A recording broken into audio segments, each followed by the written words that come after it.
경희 비례탄의원의 강재춘 원장입니다. 자, 오늘은 결절성 양진에 대해서 좀 강의를 해드리겠습니다. 근데 결절성 양진은 가장 주된 증상이 결절과 가려움증이죠. 뭐 그 이외에도 피부 발적이라든지 아주 따가움, 화끈거림, 뭐 다양한 또 증상들이 나타날 수도 있는데, 제가 오늘 좀 강의하고 싶은 내용은 이 결절성 양진과 이 조직의 융기 현상입니다. 왜 융기가 발생할까? 종기 종양은 왜 발생할까? 자, 구진, 팽진, 수포, 농포 다 조직의 변형이 오는, 조직이 융기, 돌출, 정식, 팽창과 같은 조직의 융기성의 증상이 발생하는데요. 바로 그 융기 현상은 왜 발생하는지 우리가 결절성 양진을 통해서 좀 설명을 드리고, 그리고 결절성 양진을 어떻게 치료해야만 근본적인 치료가 될 수 있는지를 오늘 좀 간단하게 강의를 해드리겠습니다. 자, 결절성 양진의 피부 융기가 되는 이유. 자, 저는 계속해서 설명드리지만 저는 인체 물리학적 관점, 세포 열 에너지학적 관점에서 모든 질병을 연구 치료하고 있습니다. 자, 저는 그래서 이 융기 현상이, 결절의 융기 현상은 왜 발생하느냐라는 이야기입니다. 자, 어떠한 힘이 작용했다라는 이야기죠. 뭔가 그 힘은 무엇일까요? 외부에서 열이 가해지지도 않았는데 융기가 되었다라는 의미는 이 속에서 열 에너지가 뭔가 힘이 작용했다라는 건데, 그 힘의 존재를 오늘 좀 설명드리겠습니다. 자, 그런데 모든 이 대사 과정에 있어서 그 반응률도 있고요, 열이 발생하는 그 양은, 또 정도는 이 온도와의 상관관계에 있어서 온도가 올라가면 올라갈수록 이 열 에너지 발생량은 기하급수적으로 올라갑니다. 자, 그런데 10도 증가하는 그에 따라서 반응률이 2배씩 증가하는 것을 Q10의 2 이렇게 정의를 좀 쓰고 있다라는 이야기입니다. 그래서 이러한 의미는 10도 올라가는데 2배씩 반응률이 증가한다라는 의미가 되겠죠.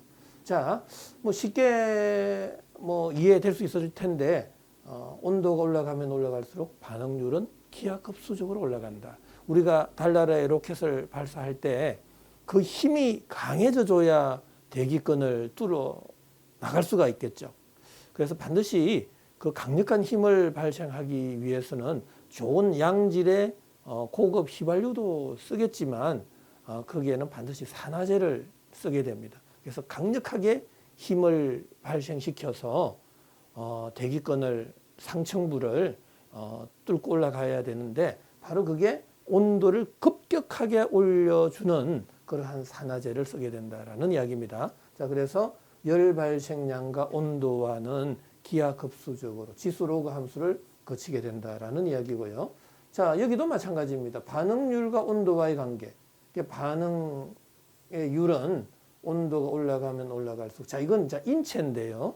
만약에 내 몸속 온도가 30도냐, 37도냐에 따라서 이 열 발생량은 급격하게 차이가 난다라는 이야기입니다.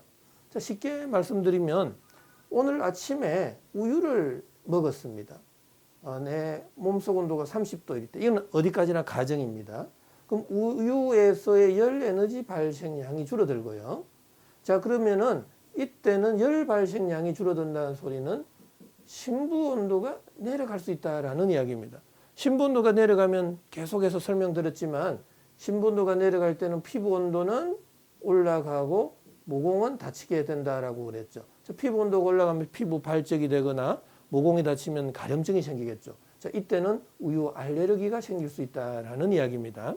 그런데 만약에 저녁에 37도일 때 우유를, 똑같은 우유 100g을 먹었다고 가정을 해보죠. 그럼 이때는 우유에서의 열 발생량이 많아집니다. 그렇다면 이때는 심부 온도가 올라가게 되죠. 그럼 상대적으로 피부 온도는 내려가고 모공은 열리게 되죠. 이때는 우유 알레르기 반응이 안 생깁니다. 그래서 항시 우리가 우유를 먹을 때도 데펴서 먹어야 된다. 내 몸속 온도가 따뜻할 때 먹으면 우유 알레르기 반응이 잘 안 생길 수 있다라는 이야기입니다. 자, 우유 한 잔도 어떤 식품의 그 물성의 특성이 있습니다.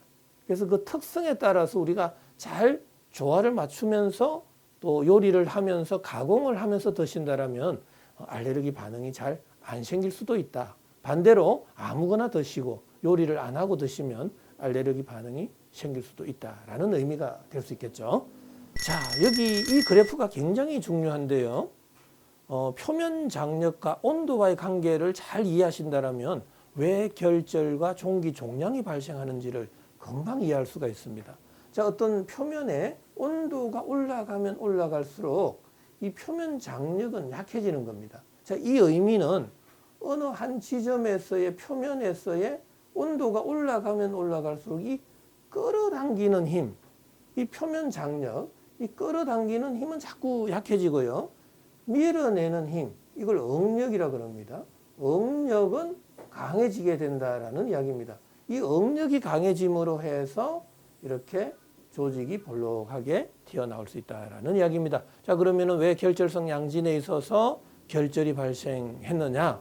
바로 저는 누누이 강조하지만 피부 표면의 온도가 너무 올라가서 표면 장력이 너무 약해져서 밀어내는 힘이 너무 강해져서 생겼다라는 이야기죠.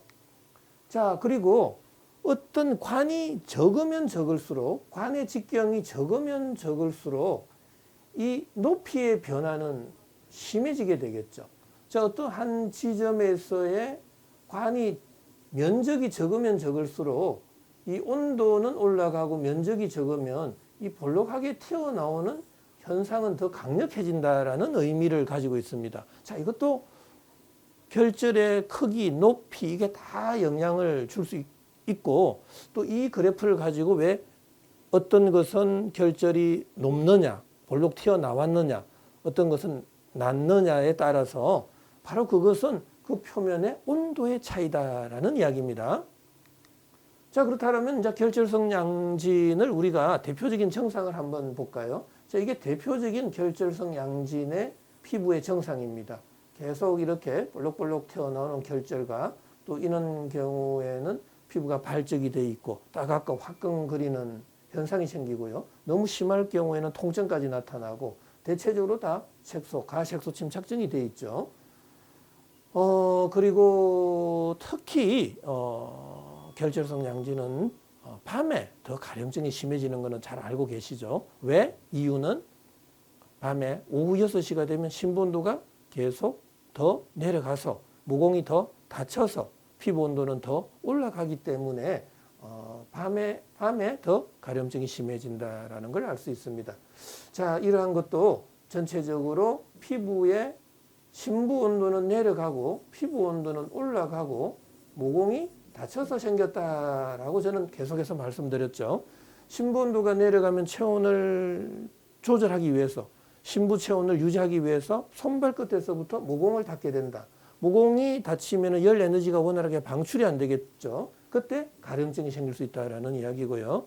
자, 모공이 닫힌 이후에 밥을 먹고 활동을 하면 열은 발생하는데 열이 원활하게 방출이 안 된다. 그때 구멍, 관절, 마찰이 많은 쪽으로 열이 쏠리게 되는데 그 쏠린 부위에 피부 온도가 급격하게 올라간다. 바로 피부 온도가 올라갈 때 피부 발적, 따가움, 통증, 색소 침착 같은 게 생길 수 있고요. 자, 온도의 상승은 표면 장력의 약화를 가지고 오게 되죠. 그때 조직의 융기 현상, 바로 결절이 생기게 되었다. 자, 꼭 기억해 주셔야 됩니다. 자, 피레토 의학의 또 인체 물리학적 관점, 세포열 에너지학적 관점에 있어서 우리가 이 질병을 결절성 양진을 해석을 할 수 있다라는 이야기죠. 항시 모든 질병은 심부 온도가 내려가서 생길 가능성이 많다. 심부 온도가 내려가면 모공은 닫히고 피부 온도는 올라가게 된다라는 이야기입니다. 자, 그렇다면 결절성 양진의 발생 기전을 한번 다시 살펴볼까요? 자, 모든 질병의 시작은 세포의 손상이라고 그랬습니다. 근데 세포의 손상은 너무나 다양합니다. 여기서도 압력, 온도, pH, 전해질, 전기장, 자기장, 또 저산소증, 또 약물, 수술, 환경 여건, 중금속, 또 음식물의 다양한 점도, 경도, 산도, 표면적 등에 따라서 세포는 기능 저하나 세포의 손상을 받게 됩니다. 바로 그때 세포 내 미토콘드리아에서의 ATP의 합성의 장애가 생기고 바로 그때 열 에너지 발생량의 감소가 된다라는 이야기죠. 자, 열 에너지 발생량이 줄어들 경우 뇌를 포함한 오장육부의 온도, 이 심부 온도가 내려가게 되고 체온 조절 중추 시상하부에서는 바로 명령을 내려버립니다. 빨리 모공을 닫아라. 어디에서? 손발 끝에서부터 닫아라라는 이야기입니다.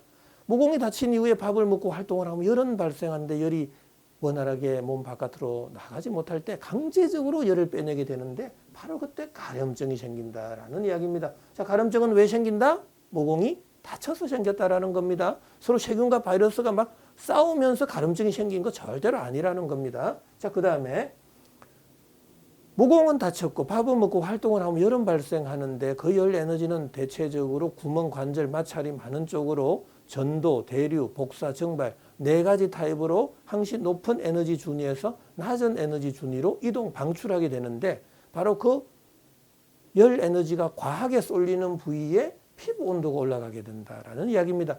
피부 온도의 상승이 바로 염증이다. 피부 발적, 따가움, 화끈거림, 부종, 통증과 같은 다양한 염증성의 증상이 생기게 되고요. 자, 온도의 상승은 표면 장력의 약화를 동반하게 되죠.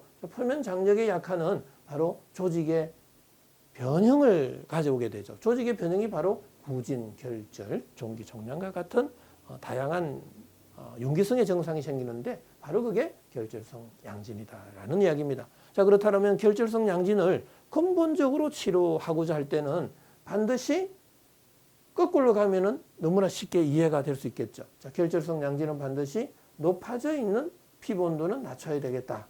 그리고 닫혀져 있는 모공은 열어야 되겠다.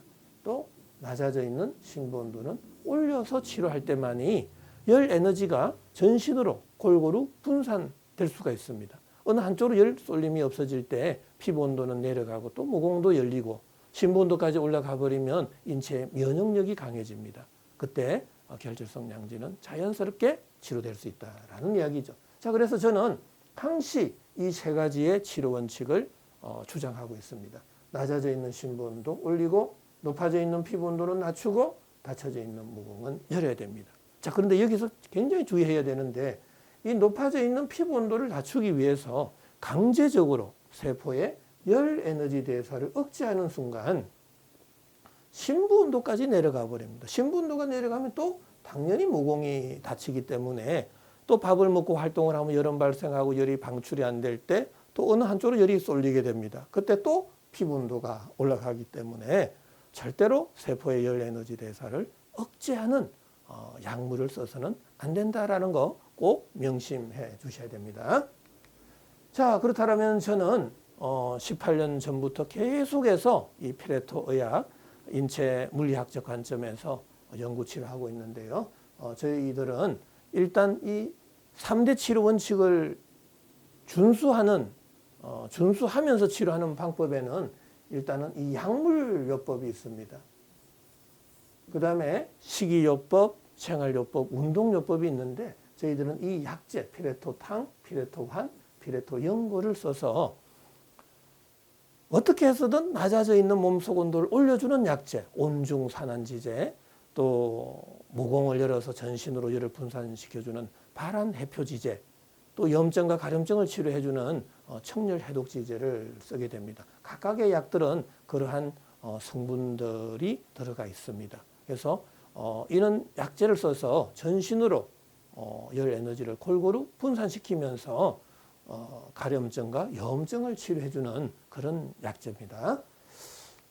자, 그래서 저희 한의원은 어떻게 해서든 세균과 바이러스적으로 염증과 가려움증을 치료하는 게 아니라 내 몸의 인체 열 에너지학적 관점, 세포 열 에너지학적 관점, 인체 물리학적 관점에서 모든 질병을 연구하고 또 그거의 관점에 맞추어서 모든 약물, 생활, 운동, 식이요법을 지도를 좀 해드리고 있습니다. 그래서 한의원에 내원을 하실 경우에는 모든 음식이라든지 또 생활 패턴의 변화도 저희들의 피레토 세라피에 맞추어서 변화를 주게 된다라면 약물 치료와 또 그러한 생활의 변화까지 이루어질 때는 치료 기간이 월등히 단축이 될 수 있다라는 이야기입니다. 자, 아무쪼록 이 결절성 양진 반드시 치료되어야 되고 가장 주된 증상 결절과 가려움증은 하루속히 치료가 돼줘야 됩니다.